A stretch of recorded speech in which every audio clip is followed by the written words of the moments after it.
On this morning, family, I was asked, what do I think about Tulsa Welding School? And I'm going to keep it real with you.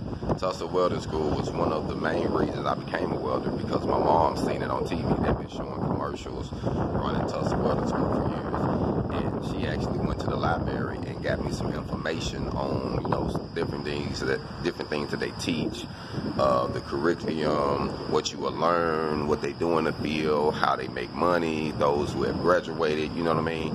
And so she gave me that game, you know what I mean? But I actually never been to the school.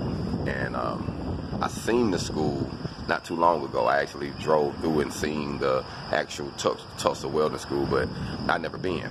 Now, I have met many people in the field who have been to Tulsa Welding School.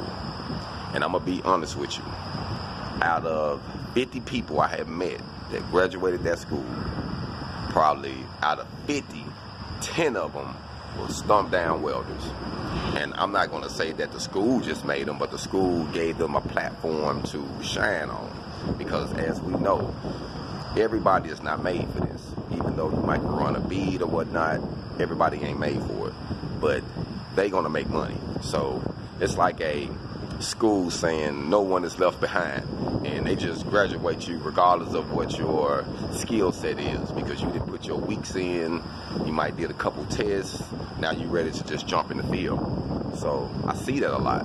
So all I'm gonna say is, to those I know that are stumped down that came from the school, you know what I mean, I feel like it was in their blood, you know what I mean, that it was meant for them to do what they did. And to those who didn't, to each his own. I mean, we got to remember we living in a day and age where it's all about money, regardless of what they say, they want to make money off of us, money off of anybody. So,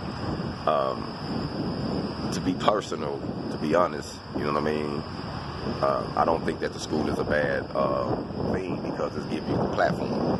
But I don't think also just because you went there and you graduated, it doesn't make you a certified stump down welder either. All gone.